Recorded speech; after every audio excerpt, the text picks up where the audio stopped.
Sipp, the ultimate podcast for football fanatics in the great state of Mississippi. Touchdown! Each week, we're diving deep into the heart of Mississippi's football culture, from the Friday Night Lights to the big leagues. Ready? Break!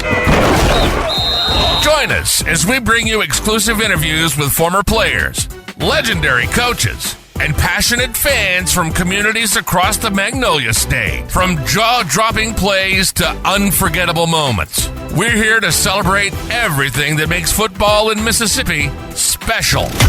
Doesn't matter what's happened before today. Today's a brand new day. It's a brand new season. So grab your popcorn and settle in, because Gridiron Talk into Sipp is about to kick off. Let's go! Let's go! Go! Go! Let's hold up. Get ready for some gridiron greatness.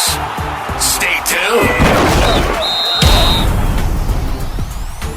All right, welcome to another episode of Gridiron Talk into Sipp, man. I have a very special guest with me here today, a coach who has coached at the Division I level, a coach who has coached at the high school level in Mississippi. Let me introduce you to Coach Gant. What's going on, man? Really thrilled to be here. I think this is something good you got going on. Appreciate you having me on Gridiron Talking to Sipp.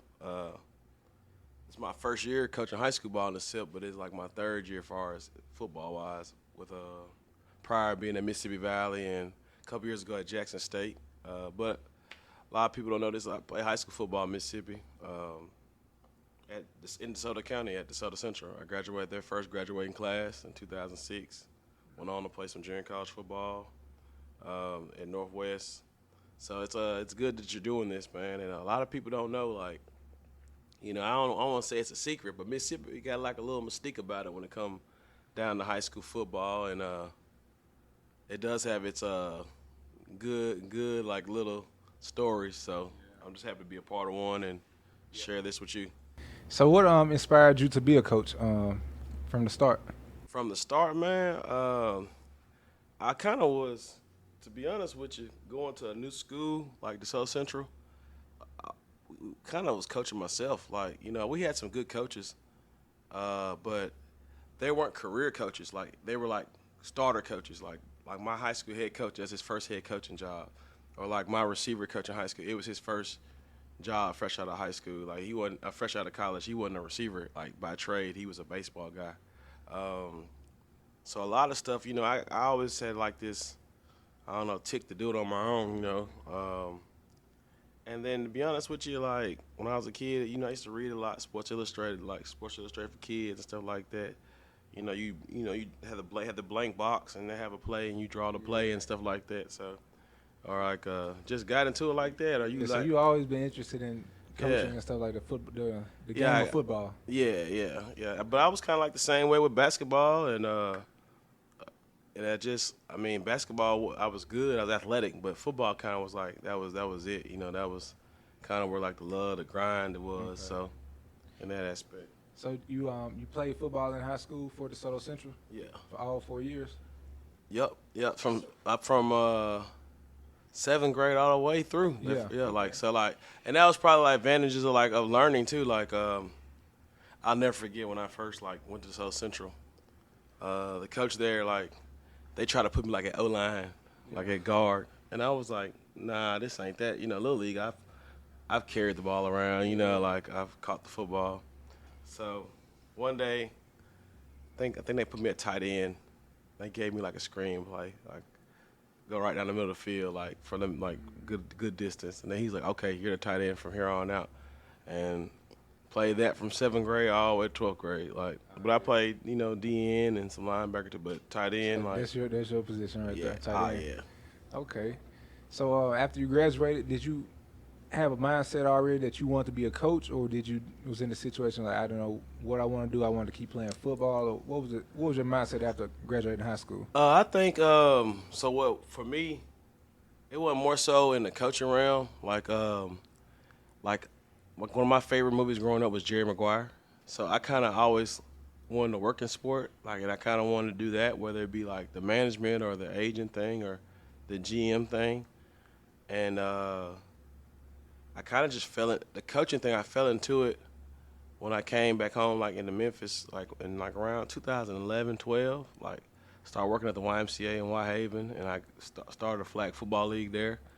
And then I got my first high school job coaching at Hillcrest High School, and then just fell into it. I took a break, like a year or two break from it, but then went back to it, and it was like, it don't feel like work, you know what I'm saying? So, how was the experience at Hillcrest your first year coaching?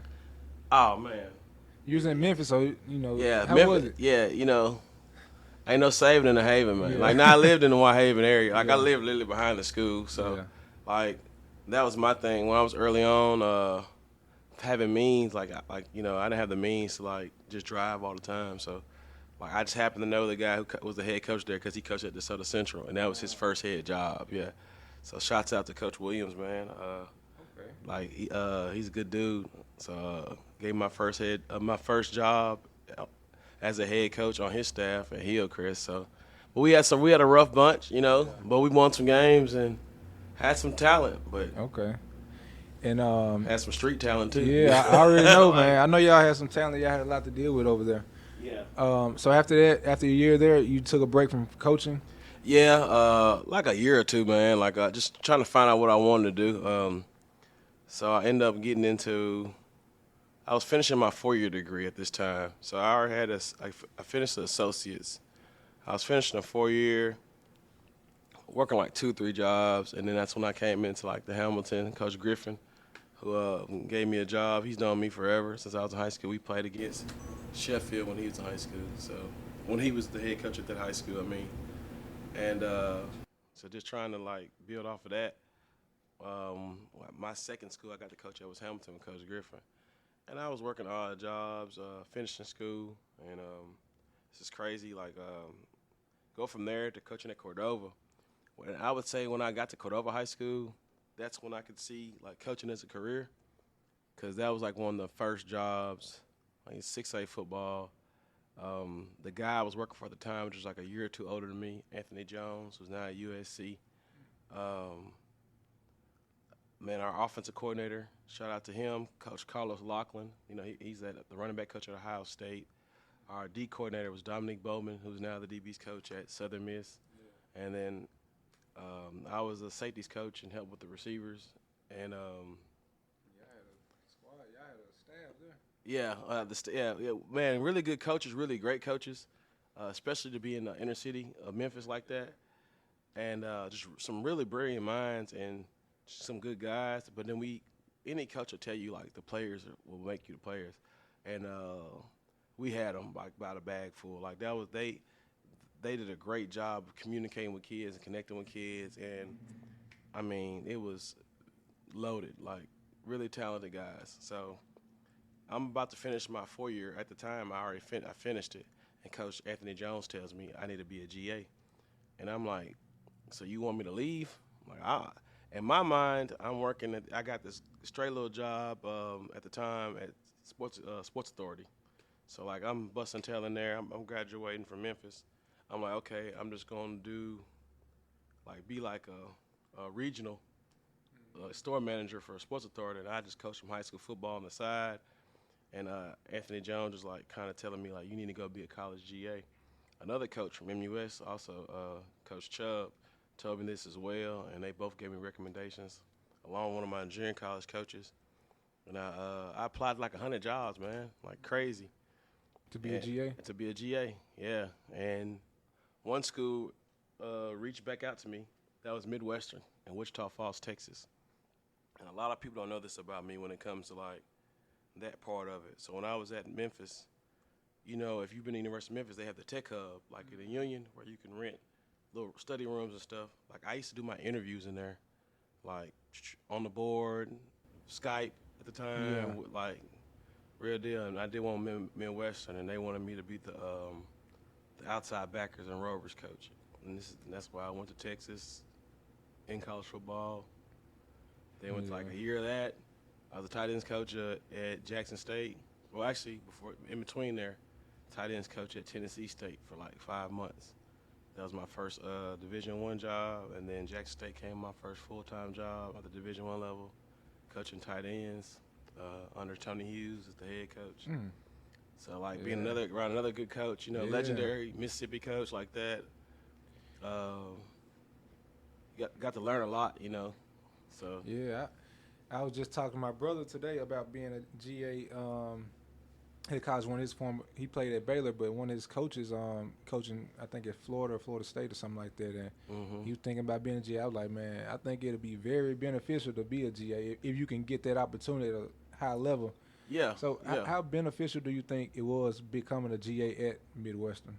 Far as the college aspect, just that was getting all in the way. college realm. That was it. That was it. Like, that was for those who don't know, like I got to work with Bill Maskell, and he's like this hard nosed D2. Like he's coached at Division I level, but he's like one of the best coaches in college football. Like he's like the Nick Saban of D2s. Like he's worked with Nick Saban and Belichick at the Browns at one point in his career. Like so he's one of those guys, a dinosaur of the NCAA, and it comes with football realm. But like he's like a real time hardcore guy to work for.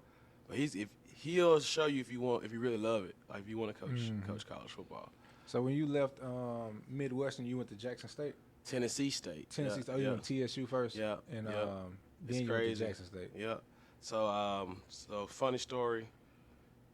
I think convention was at Nashville that year, and I bumped into some Tennessee State guys, and talked to some guys. They had a position to open.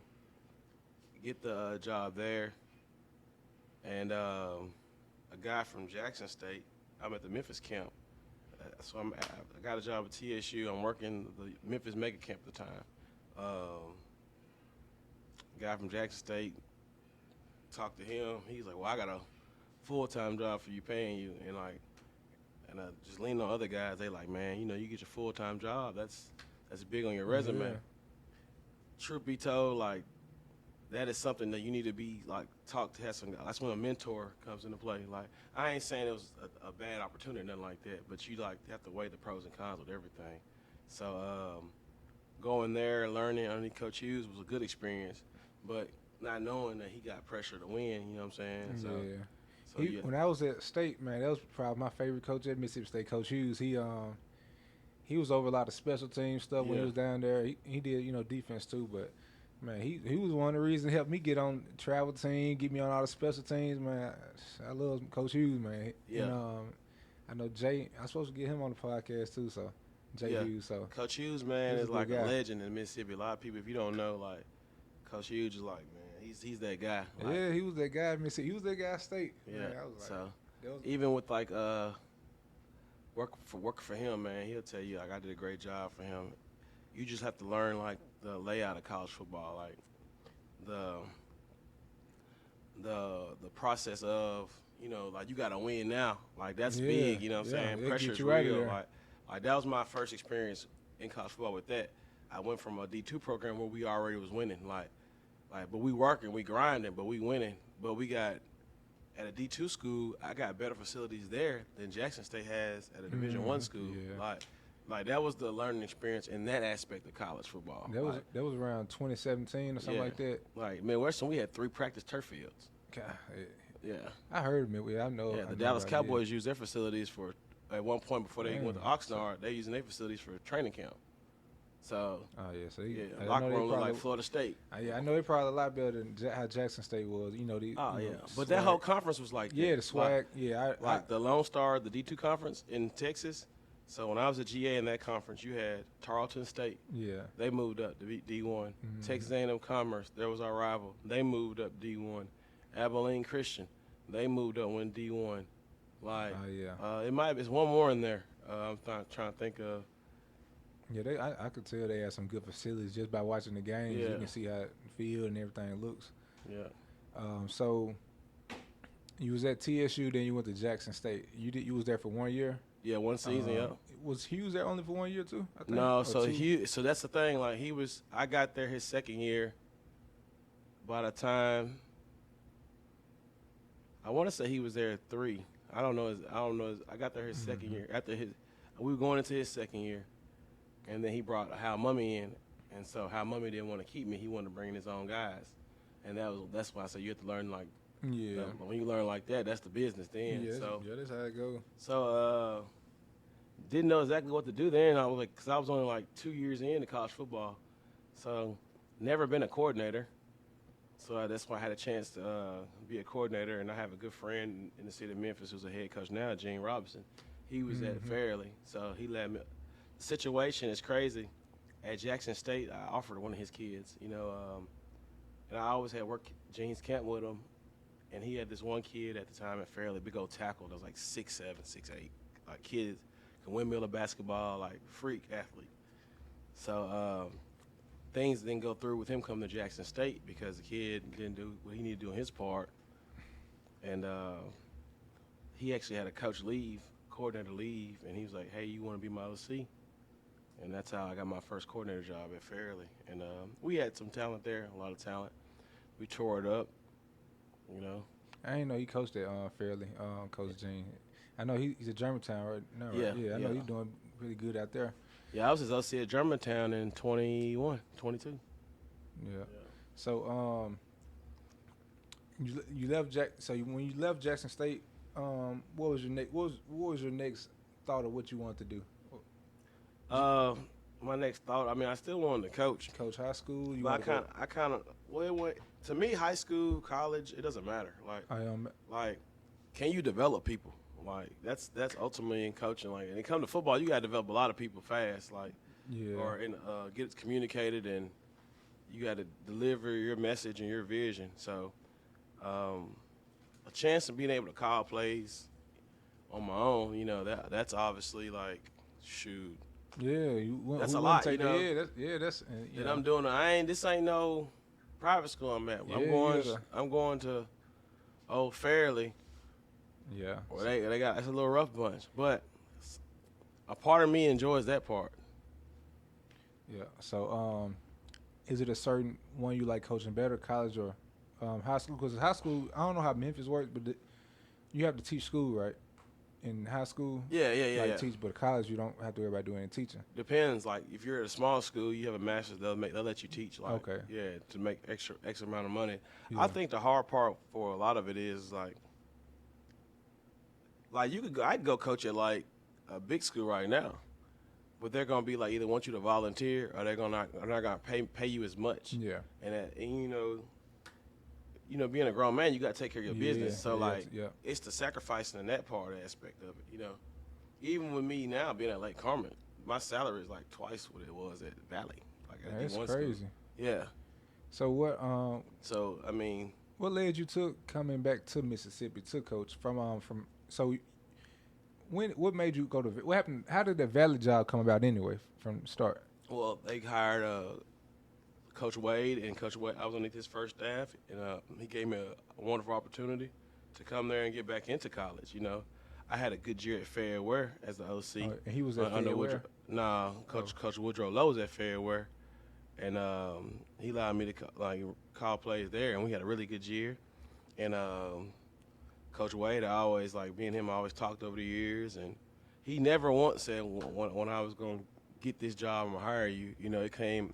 It just organically happened. Like he's like, man, I seen and watched you over the years grow. And I got a lot of respect for him because he allowed me to come in and work with the tight ends and the receivers and be the passing game coordinator. Underneath him, you develop a freshman All-American. So he does a great job.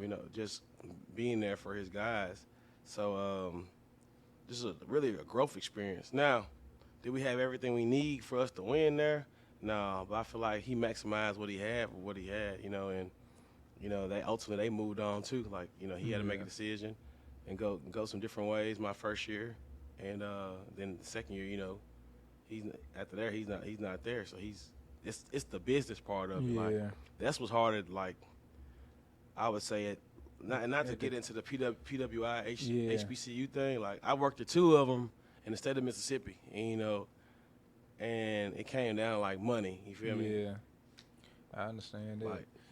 So, when you were at Valley, did you want to stay at the collegiate level, or did it matter to you to go back to high school, or did you want to go back to collegiate? What was your thought when you left Valley?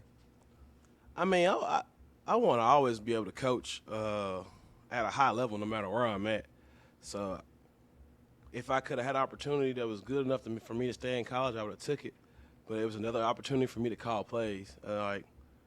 And that's where I've also found the most success at for me in my career. You know, like a lot of people don't understand, like there is an art, you know, to play calling. Yeah, there is a art to understanding, you know, your players or your kids or your young men to get them to do what you need them to do.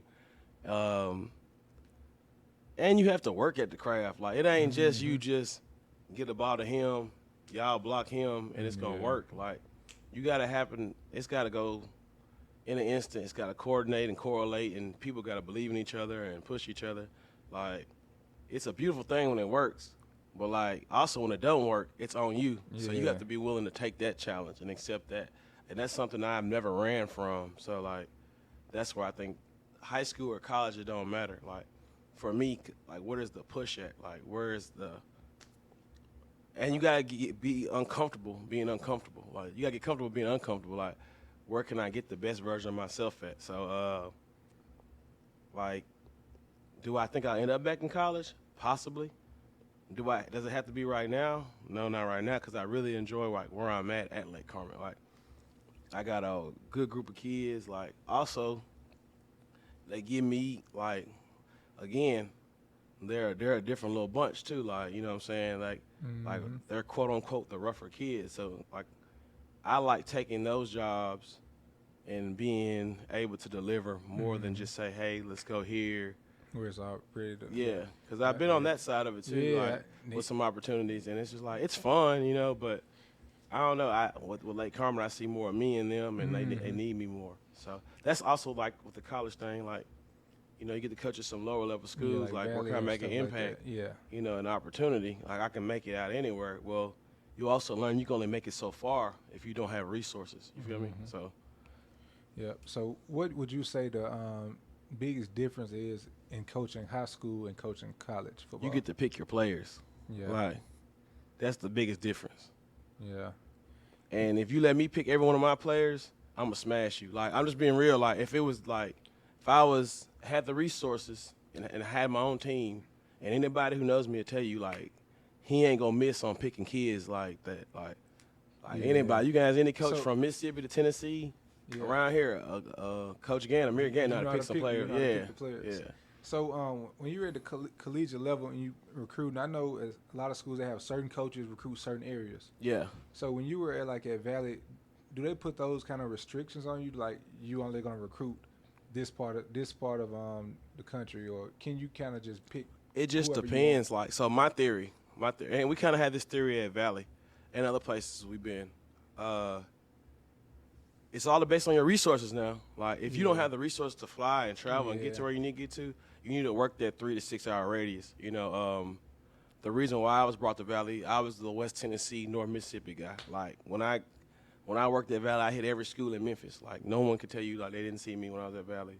I hit every school in DeSoto County, like Tunica. Like, I'm going to where I need to go. You know where the players, where the players gonna be at too. Yeah. Okay. So did y'all even recruit, say, guys out in California or up north? Did y'all recruit them type of guys too? Yeah. If you can find them, like so I went to California to work at a junior college camp. Like, it was a camp for like kids, unsigned kids. Okay. So high school kids. So it's a crazy thing. I go out there, work the camp. The best kid there ain't even an unsigned high school kid. It's a kid that's in high school. It's a 9th grade at the time. This kid, and I was like, man, this is the best kid here. I was like, how old are you? He was like, I'm 14 or 15. Dang. I was like, well, you're 9th grade? He was like, shh, I'm not supposed to be here. Fast forward right now, that kid's name is Jaden O'Neal. He's like a 4-star quarterback committed to Oklahoma. So like, just going to Cali, like, when I was telling the coaches, like, let's pick this kid. This kid is like, they're like, for real, coach? And like, now he's. So like, you see it, like, but. Is like, what's the chance of me getting him now to Valley?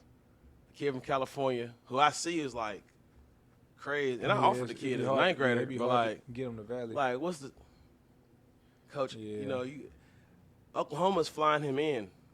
I can't even fly him in. Yeah, you know what I'm saying? I didn't realize that type of thing go on with the resources on recruiting. I didn't think it affected that, I always felt like, oh, they'll go out there and get them. I didn't know that really took a Like, toll on y'all recruiting. Yeah, so it's a difference between being an area coach and recruiting and a position coach. Like, in my experience in coaching, just like this, over the past few weeks, we've had a couple schools come to our school. We got some guys. More than half the time, though, for these guys we have, it's been the position coach. Like, they've pulled up to the school. Like, it's not like some schools, it has been an area coach, and they offer them, but they just trying to get in, you know, because they know that the talent is there. But like the ones who really about it, it's been the position coaches coming in. Like that's just the nature of it, you know. Like we had one school they flew in, bam, they saw our kids and another kid, and they were on the plane gone. Like, but it was the corners coach, you know what I'm saying? Like the actual coach, yeah. So how has it been so far at Lake Cormorant? How you like it? Oh man, it's good, man. I got to do some good things this first season. They didn't make the playoffs last year before I got there. To make the playoffs this year and, you know, help double their points in the offense, you know, scoring like 32 points a game. We let some good ones get away, though. We lost to South Panola by 3, lost to Grenada by 6. So, like, we were 9 points away. We were 9 points away from being first place in the district. Ultimately, Grenada goes on and they win the state championship. Yeah, like I didn't know that game was that close, man. Oh man, we was up on them. We was up on both those teams. See, I gonna have a really good chance this year. We lost. We had some really good seniors lead, man. We had about 8 signed. So we had, you know, Jacoby went to Ole Miss. We had Big Jack went to Northwest. Pryor went to East Central. Tyler Wallace. So Jack's a lineman. Pryor's a lineman. Tyler Wallace went to Northeast. He's an O-lineman. Cam Watson, Northeast. He was an O-line, D-lineman as well. Yeah, a lot of people signed. Our quarterback go to Millsaps, you know. Yeah, that's pretty good. Our tight end goes to Mississippi Delta. Devin Walker, like. Y'all lost a lot, too. We lost a lot. Yeah, we lost a lot. We got a lot coming back, but we lost a lot, too, though. I'll say the last couple of years, y'all been having, like, a big time, probably one of the biggest players out of Soto County the last 2 or 3 years. I know y'all had Jacoby this year. The other guy from last year, I forgot his name. Cam Franklin. So like even with Cam Franklin, and this is how stuff organically works. So I was recruiting Hunter Howard, O lineman last year from Lake Cormorant. He offered him at Valley, committed. So him and Cam Franklin and a couple other kids from Lake Cormorant, they come down to Valley and visit. So they toured the school and people looking at Cam. Hunter's big too. He plays at Northeast, I believe, Northwest now. He signed with Gulf Coast, but people looking at Cam, they're like, "Oh my God, he's huge." I said, "Yeah, this is what they look like. Like when you're at, he ain't probably coming here. Yeah, but he's like a 5-star on Valley's campus, you know. Yeah. Like so that shows you like as far as relationships. Like I have that ability. Like I didn't pull. Like when I got to Valley, we had a running back from Lausanne who played in my 7-on-17 years ago. You know, he was the highest rated recruit, you know, in school history when he signs there. Like, so that's probably one of the key pieces in coaching that people don't realize. Like, your relationship and how you treat people go a long way. So that fast forwards into Coach Nestor, you know, offering me a position at Lake Cormorant and me being the OC, you know, just because I've always went by Lake Cormorant and recruited those kids, you know. So, but yeah, Cam was big time. But it's been a lot of kids come out of Lake Cormorant. Yeah, I know. Like Jalen Jordan is like y'all's age. He went to Ole Miss. Brandon Smith plays for the Jets. Like Xavier Malone. Like Lake Cormorament's always had some kids, man. Like, come through. Yeah, it just got bigger and bigger though. Yeah. Like I feel what you're saying. So what y'all have now? Like y'all got another big time guy? We got two big time DBs. Rodarian Daniels, he's a 6'1" corner, and we got Talon Matthews. He's a 6-foot athlete, plays, you know, receiver and DB. But we got some other guys, man, like who else? So we'll be seeing another Division I player come out. Oh, for sure, over the next few years. Like our middle school is like loaded, like, but it's a good brand of kids, like, and they're very, very loyal to the area. It's a very enriched area, like, cause you got Horn Lake, Walls, and you know, all type Eudora. It's the uncharted West. Like, you wouldn't realize so many kids are out there. Yeah. I know y'all probably get a lot of Tunica kids probably. Yeah, a lot of people are moving up from Tunica, like, because it's right there. And, you know, like, that's where, like, you know, they're originally from with Jacoby and Cam. You know, they just moved into our district, you know, when they were younger. And just, it's crazy how things work out. Like, you know, it's a few more. We have a couple linebackers. We got another sophomore D lineman who's got a freshman running back brother, Idris Vaults and Eric Vaults. They'll be two D1 guys. Yeah, I got some more guys coming in. Yeah. So like, you know, people like, oh, they got, you know, the talent, you know. Well, some of it is too just, you know, it comes in waves, you know, and, you know, you just have to understand, like, where your kids are coming from. Like even with Olive Branch, or you take the DeSoto County period. All right, you graduated 2013, right? I graduated 2006. So I graduated South Central's first class. Well, before that, 1996, my school don't exist. Your school, you know what I'm saying? Like, yeah.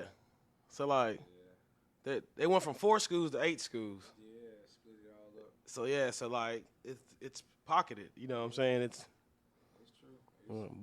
Before Lake Cormorant was built, all them was going to Horn Lake and Hernando. You know, before Lewisburg, half of them was going to Olive Branch and Hernando.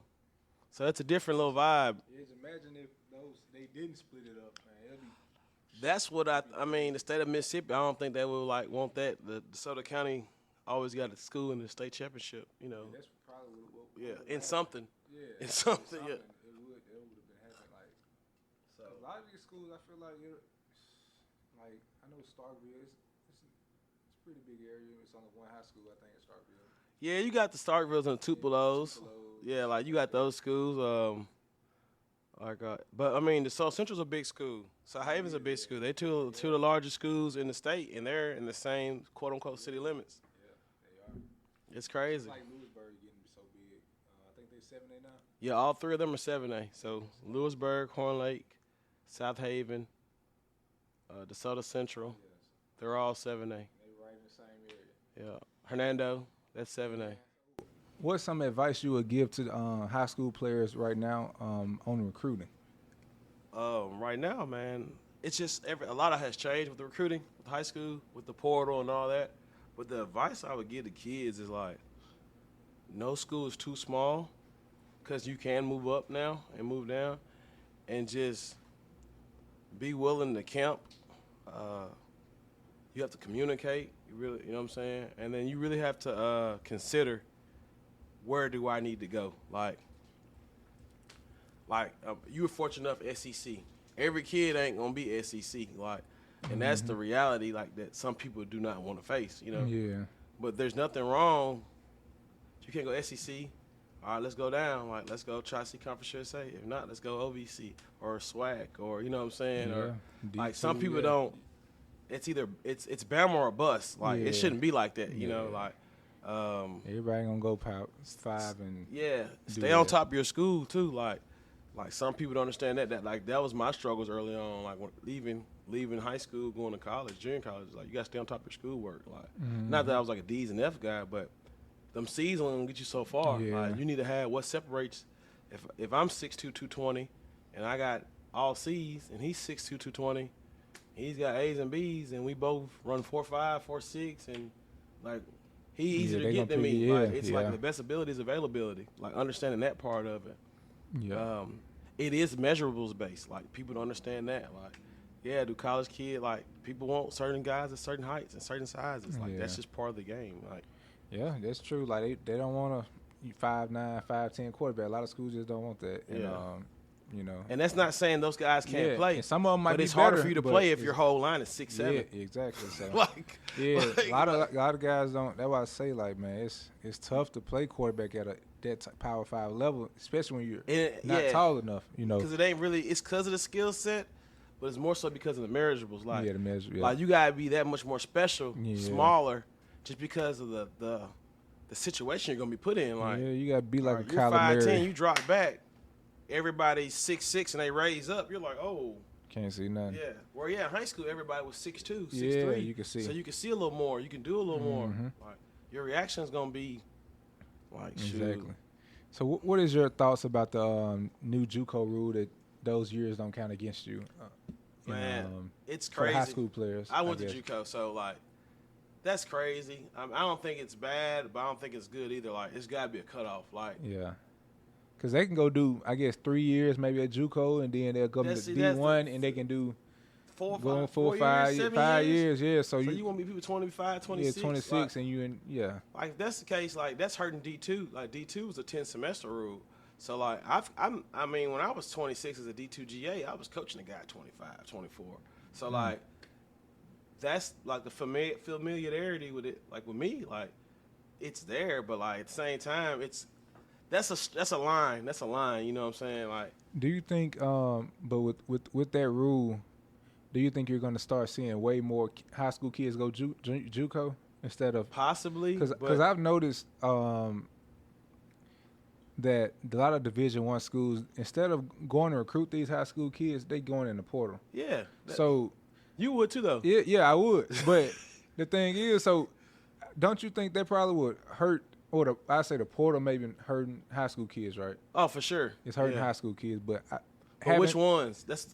That's the question. It's hurting those. The portal is probably hurting those guys who not ranked high. Yeah, probably 3 stars and lower. You know. So what you mean? Yeah, like say you have the state championship team that's got the really good guy who's a leader, but who's 5'10", yeah, who runs 4.7.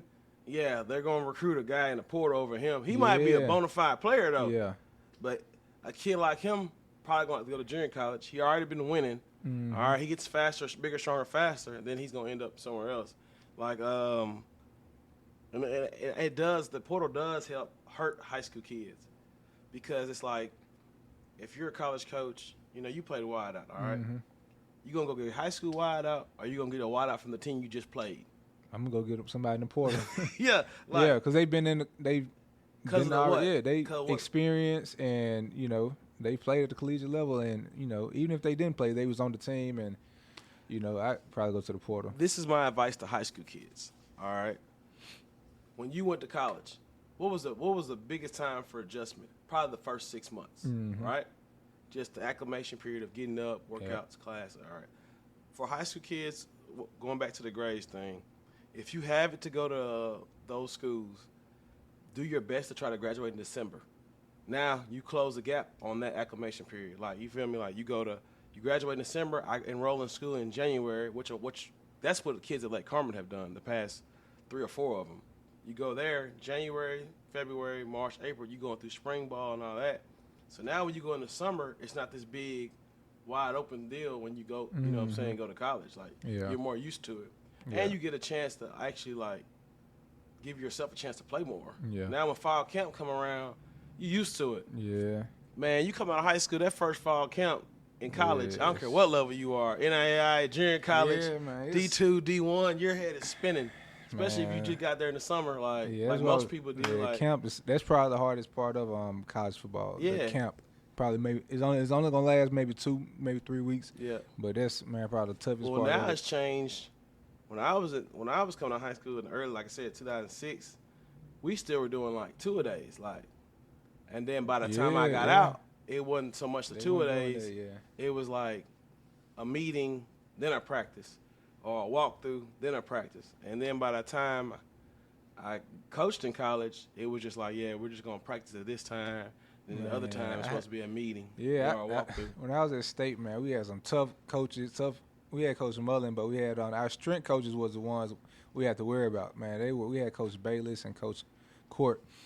But I remember one time in camp, we did 3 practices in 24 hours. In real practices, not no just regular walkthroughs. I'm talking about real practice, 2 hours.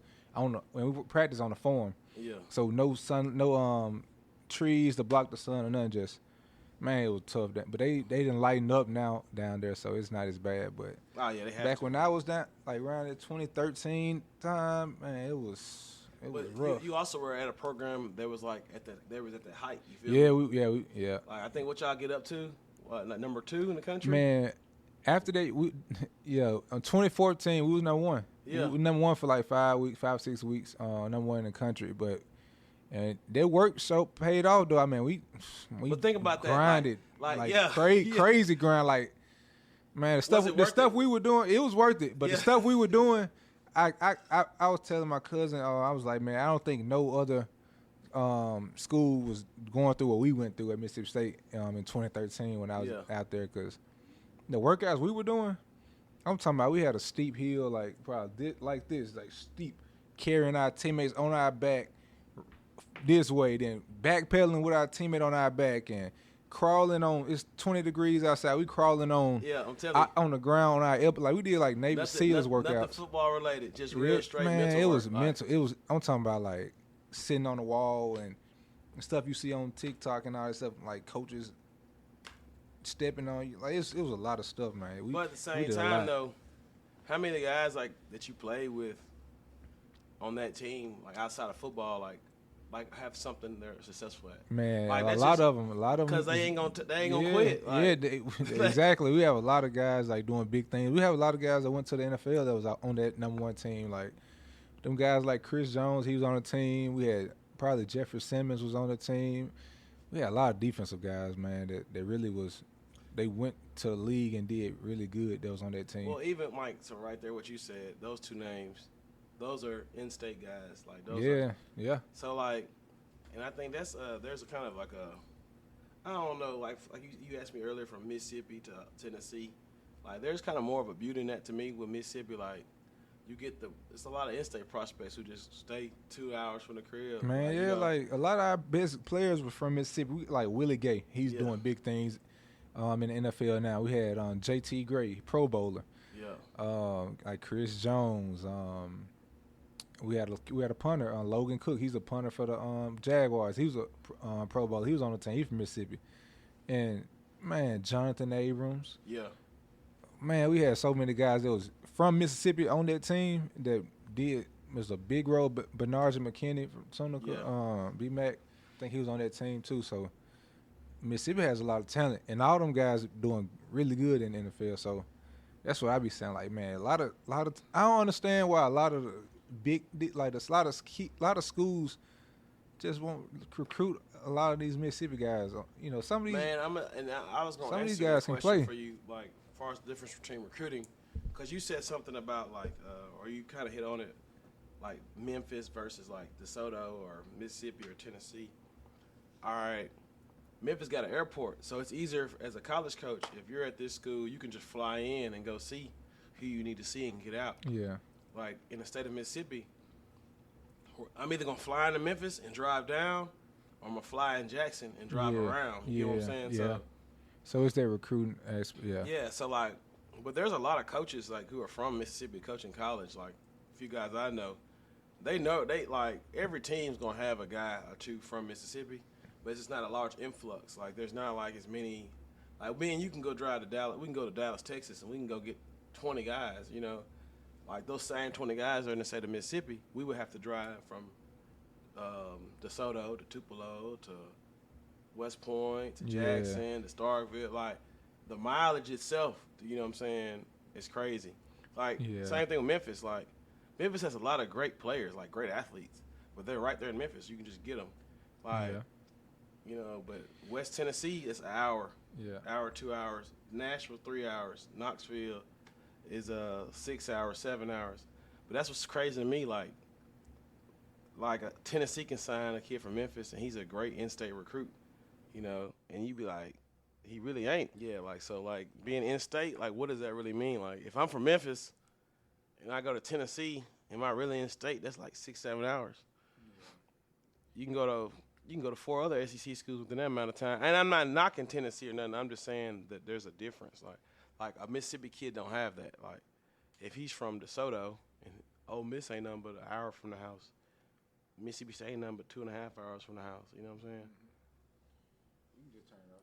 Right? Yeah. So. But I feel like there's a narrative with recruiting Mississippi guys. I feel like a lot of coaches only come to Mississippi for D linemen, linemen, linebackers.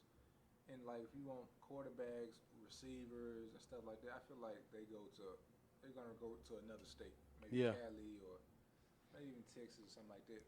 What do you think about that? Some of that is true. It's hard to say that, though, with the quarterback when you just had Deuce Knight. Who else came out? Yeah, but that's I say that's Kamario Taylor. Yeah, Like this year they've had a lot of big time quarterbacks. I say probably the last couple of years. Had some guys come out there with quarterbacks. But I know what you mean. Like I know what you're saying. Like, cause like back to the whole Tennessee thing. All right, so in Memphis it's probably like one top quarterback, but in Nashville it'd be like 5. Yeah. You know what I'm saying? And just look at the resource they have. That's all that is. Yeah. Or you might not have a lot of Mississippi, but you go to Mobile, they got 4. You know, they're just knowing. I don't know. Some of it is too though. Is system. I mean, how many teams in Mississippi still run a wing T? Yeah. A lot. Yeah, a lot. So how does that help that quarterback? Like. That's true.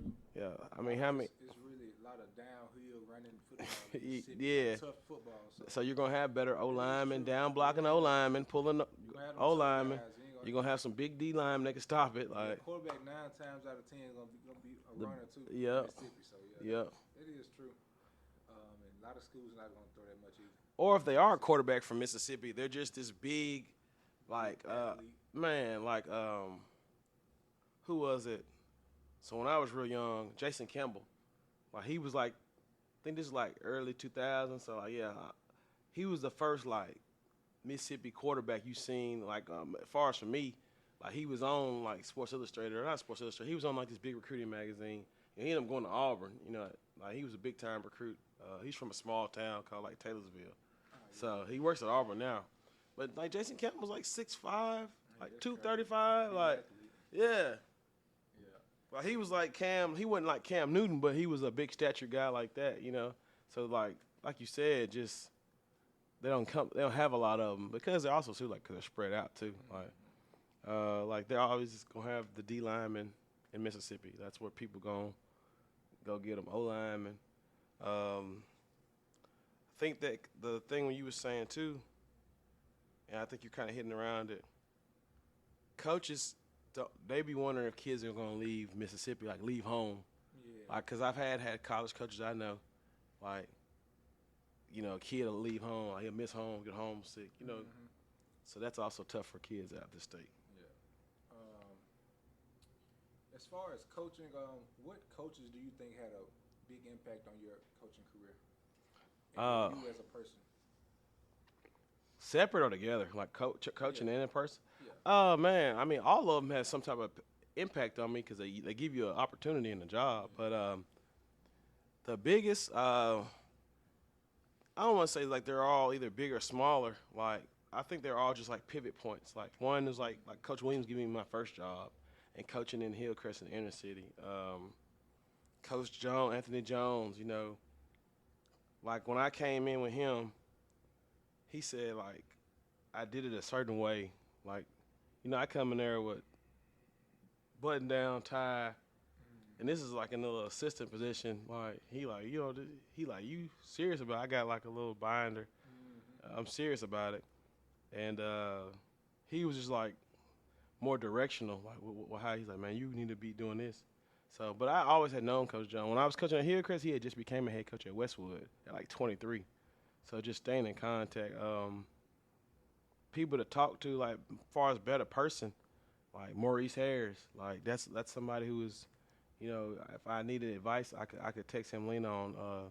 Jerry Mack was another guy, you know, who's from Memphis as well, who does a really good job. He just became a head coach at Kennesaw. Dominique Bowman, Carlos Lachlan, like those are people like outside of coaching, like internally, like, hey, generally checking on you or seeing how you're doing. Are you doing a good job this season? But then you have other people that I've met throughout the years, like Brandon Marion, a guy I was able to connect with early on, and he always tell me, like, stay grounded, keep building it, like, do you, you know, be you, like no matter what, you know, that's always big. Got another good friend I've known for years, Mark Cobb. He's the DC at Sapanola. He's a guy, you know, I've leaned on, and it just your network and coaching is everything. You've coached a lot of different places. Who are the top players you feel like you coached, the best players you ever coached? Man, that's a good one. That's so many of them. Like another coach who who always had my back on stuff, and I had his stuff back on stuff is like Gene. Like I got to coach some really good players with Gene. Like with Coach Jones and Coach Locke and Bo though, that's probably some of the better ones. Like those are the more like all of them are memorable. Don't get me wrong. Like and all of them are. Every team I've been blessed to coach some really good ones. Like, but yeah, I know you. Memphis, it's been a lot of big time players come through. Like, I know you can coach some big ones. It's a big so time. at Cordova, like Quentin Bohannon was probably like the best one. Like head to like he checked all the boxes. Like size, he's 6'4", 320, two-hand dunk a basketball, go in there shoot threes, dribble the ball between his legs, throw a spiral down the field, 50 yards, punt it. But also take on a double team and get both these jokers off of him and sack the quarterback. Jeremy Banks, freak show, like 6 foot, 220, could play running back, linebacker. He at Tennessee, right? He went to Tennessee. Yeah. Bo went to Kentucky. I think both of them got a shot in the NFL. Isaiah Norman was at Cordova. He had a shot in the NFL with the Chiefs for a little minute. He played DB. Jarcoby's got to be up there, man. Yeah. Jarcoby's up there. Chalk is up there. Yeah, because he's probably the biggest skill guy. Yeah, I mean, you don't get to coach size. Too many. I'm 6'2" and some change. Yeah, and he's eye to eye with me, 205, 210 in high school, running the rock, throwing it around, going out there play linebacker, play safety. Like, he's gonna do well at Ole Miss. Like, he's special. I think he chose it right. Even though I'm a state guy, he probably chose it. He should. I don't know. Hey. So like, State came by our school, and their guy is a local guy. I think, did you play with Chad? Did you play with Bump? No, I know him, but I ain't played with him. So State came through. They do a good job. But like I said, like position coach-wise, like, we haven't seen the position coach. And I ain't knocking on State or nothing. Yeah. It's just different, man. It's just different. Like, I don't know. That's got to be something that y'all got to work on. Yeah, that's true. I know. Ole Miss doing a little better job marketing. Come to the Sipp. Like, we let A.J. Brown get out of Starville. He right in the same city. So yeah, I already know. Like you said though, it's a business. I don't really be knowing what's going on behind the scenes. So yeah, I wish he would have came to State though. That would have been big. But hopefully he hit the portal one day. Come to State. Maybe he hit the portal one day. I don't. It's crazy. It just. I think, man, Ole Miss is just. The NIL stuff, man, is definitely an impact on it. Like, yeah, especially with Lane Kiffin there, man. You got Lane Kiffin. It's hard to turn that down. So. And I think Levy's gonna do as best he can do, but like, I don't know. It's just that Ole Miss has this mystique about them. You kind of know what you're gonna get right now. Yeah, you know what you're gonna get. Yeah. Now Mississippi State though, you know you're gonna get a good D lineman at Mississippi State. Yeah. Whereas Ole Miss, you know you're gonna get a good D lineman. You're gonna get some receivers. You might get a running back. And I don't quarterback hot right now. I don't understand that either. Like with NFL, like I feel like they just like the college, they recruit certain schools. Like Mississippi State, we haven't had any receivers get drafted, but that don't mean we ain't got no good receiver now. But it's like, bro, what's going on? We always, we'll get the D linemen and linebackers, but we got good receivers too. But I just feel like they don't give receivers a shot. We had some receivers who's SEC All-Americans and all that, they still didn't get drafted. Man, it just come down to, like, relationships, too, though. Like, so, like, when you go to, I don't know, it just come down to relationships. So when you talk about Ole Miss and the receivers, well, when they're, like, at the hype of their, like, before they're at this Metcalf and A.J. Brown level, they got, Q Freeze, who's a Mississippi guy recruiting them, and then one of the receiver coaches is, Coach Peeler, at the time. He's a Mississippi guy. So I think the understanding of just, like, the layout of Mississippi, where I feel like, sometimes, like, it's all about who gets in first, who makes that impact first. Yeah. Like, because for the longest, like, the best player in Mississippi didn't always go to, like, Ole Miss or Mississippi State either. Like it's been times I remember in high school, the best player went to Alabama. Or LSU would come in, like, so that was always. Yeah, that's true. I remember there was a time when I was at Lake Cormorant recruiting, and I was at another school, and Florida State is at the school, and this is to show you something with Mississippi high school football. I was like, oh, I think this is when Cam's like a junior, or Cam's getting ready to be a senior, And the coach was like, Coach, like we got like a 80% hit rate on kids from Mississippi. And I had to think about it. He just started naming them off. Like he's like, I played with T-Buck, you know, and then he started naming Cam Akers, Lovett. Yeah, Favo. Yeah. From Olive Branch. He named somebody else, the corner. Jones. J.W. Jerry and Jones. Yeah, and then he named like another running back from Greenville. Yep. Like he's in the league now. Benson. Yeah, Trey Benson. I was like, yeah. And then there was like another kid he named from Mississippi. I was like, whoa. He's like, yeah, we always like. He's like, that's a place we go recruit, Mississippi. Like, Man, and this is crazy. Florida State. Yeah, you know what I'm I saying? know. Like, That's so. crazy. But at the same time, it come down to he can fly in, bam, see who he need to see, fly out. It's true. Yeah. Valley, I got to get in the car and drive up here to see him. Yeah, I know. When I was in high school, I did a visit with Valley, and they drove. How'd that go? I didn't. Once I did the visit, I ain't like the facilities. I don't know how it is now, but that was back then. I know it was way worse then. They got it's a little better now. Yeah, but I know that was like 2013, 2012 or something when I went down there. I ain't really like the facilities and all that, but like you said, they drove up here and they met me at it was me and a guy from Bahia. They met me at the Bahia with the other guy, and they just took us down there and we came back up here, but it wasn't just make me just okay. I want to commit to Valley. It wasn't all that to me, but you know, like you said, the resources and stuff like that, facilities, it means a lot in recruiting. Some certain players they look at like, man, I don't want to be up in here. I just think it's hard, man. That's all relationship, man. Yeah, like so it's now if I know you, too. like say if I'm there and I know you, and you're like, oh, I'm finna go play for Coach Gant. You know, that's how I got some players. Like, you just be honest. Yeah, I ain't really know I ain't really have. Because they were, and then I knew where to. Like, say I had this one kid from Memphis. He was a dog. I mean, he played as a freshman last year for Valley. Greg Martin. So I've known Greg Martin for years. Man, a lot of people don't know Greg Martin. He scored 30-something touchdowns, but Greg Martin also had like a 3.9 GPA and a 24 on ACT. So he gets like a presidential scholarship at Valley. I mean, he's an athlete, but he's got more academic money than athletic money. So, and he's at Oak Haven. So Valley got more than Oak Haven than I got. You know what I'm saying? You got to know the layout. So how does that work? Say if you got a kid and he's made a 26 on the ACT and he's offered a football scholarship, will he still be able to get that academic scholarship and the football scholarship on top of that? So you can get the academic, you can and you can't. Like this is how you do it. Whichever one's the bigger one, let that one pay for everything. This is where you're talking about the money back. It's the pale, if you're a full pale or not. So that's where the kid will win at. Like, if I got more money from academic or from academic scholarship, it's gonna pay for more.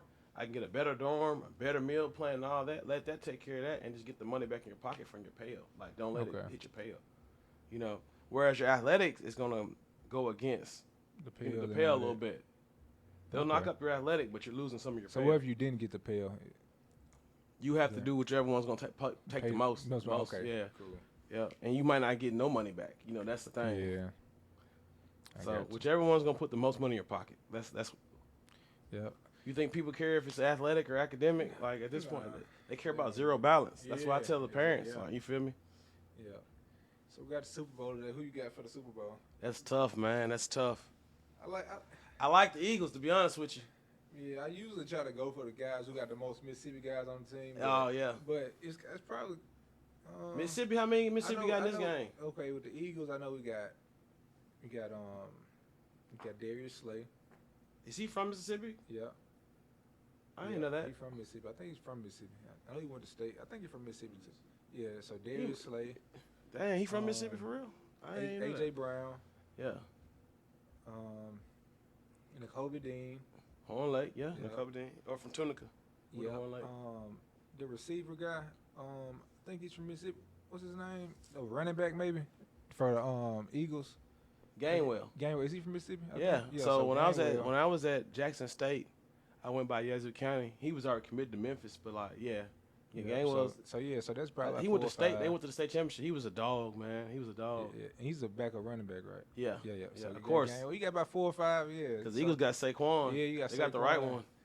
And you know the Chiefs, they got Chris Chris Jones. Jones, and you know you used to have Willie Gay, but Chris Jones and So I they know. got Fabian. He's with the Chiefs now. So Fabian's with the Chiefs.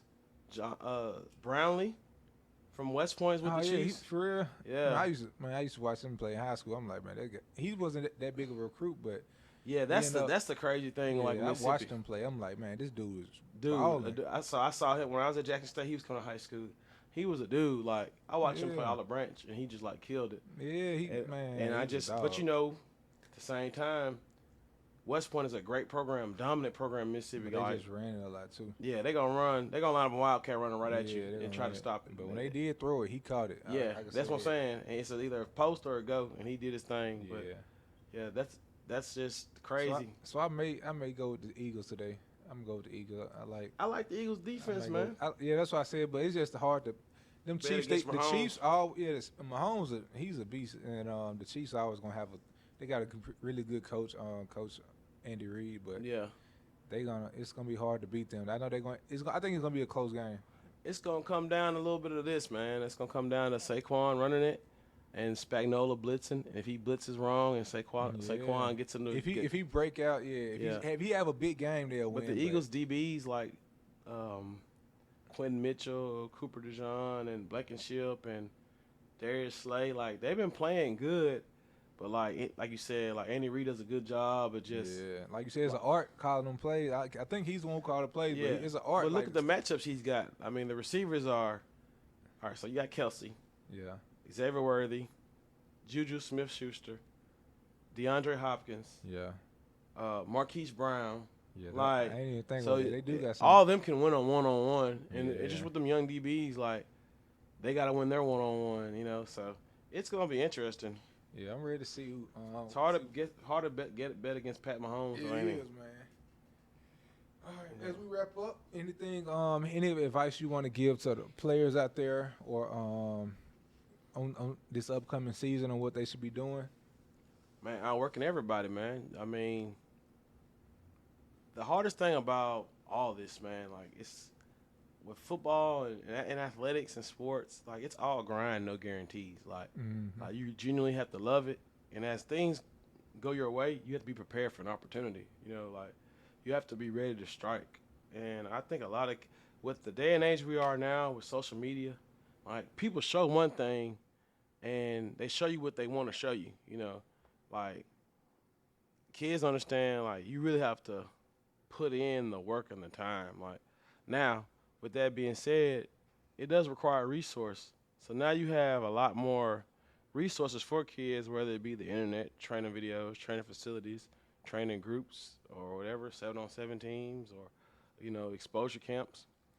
But I think people can't just rely on that and expect it all to work out. Like you gotta work your relationships.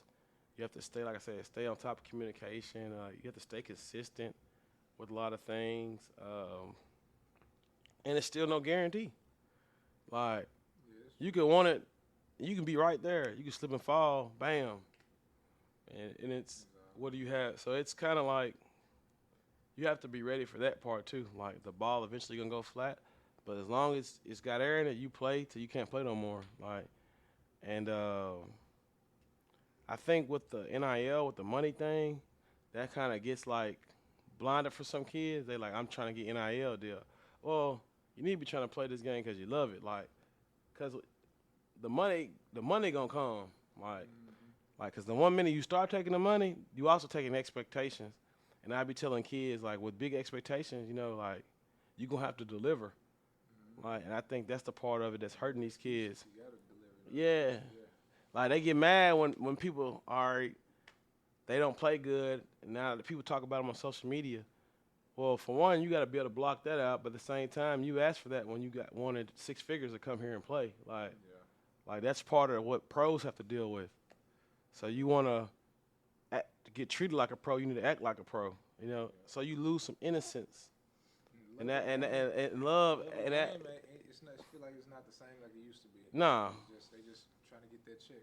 Yeah. And how much hungry does it make the kids? Like, yeah, they ain't. Yeah, exactly. like, why do I need to go to the NFL when you're paying me like I'm in the NFL in college? Yeah, exactly. So. Yeah. So it goes hand to hand. So I think they should be paid. I'm not saying they shouldn't be paid, but I'm saying like the structure of it all. I don't know if it'll change. It needs to be like set a certain way. Yeah. Like if I'm an incoming freshman, you're an incoming freshman in a Power 5 school, Power 4, whatever. You know, if I'm a 3-star, 4-star, it should be this amount. If I'm a 5-star, it should be this amount. All right, it's that set amount. But if you don't deliver, you can't be mad. You know what I'm saying? But if you do deliver, if you make academic or athletic All-American, all right, that's an incentive. So y'all need to boost me up. If not, they finna boost me up over here. Okay, that's understandable. Or have some type of arbitration. You know what I'm saying? Like, I think that's where all of it is. I think eventually they're gonna do some type of changes because it's kind of the whole game of football is changing right now. So Yeah, football, everything. I mean, look at girls basketball. Like, shoot, I mean, it's a lot of stuff. It's crazy, but that's just the world we kind of live in because we want things so fast. If I'm a coach and I take over a program at a big school, all right, I got to spend the money to get the staff and get the players and make it all work. You know, it used to be, you know, coaches wouldn't leave. Then once they were head job, they stay there forever.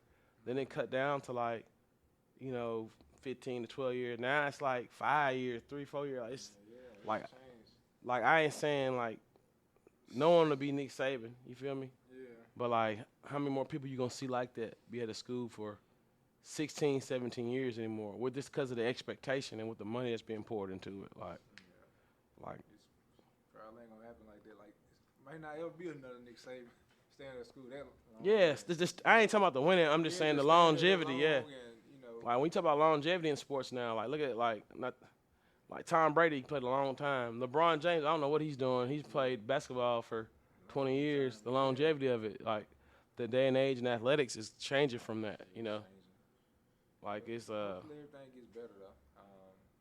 We'll see. We'll have to just see what happens. But I mean, I appreciate you coming on to the episode, man. I'm going to get you on again. Man, appreciate it, man. To get you on, like I said, we starting it up, and hopefully we can get all the big time coaches in the area and you know throughout Mississippi to come on to the podcast and tell their story and their insights on Mississippi football. Subscribe and like the video, and it's on all platforms. And we out. All right, man. Appreciate you having me, man.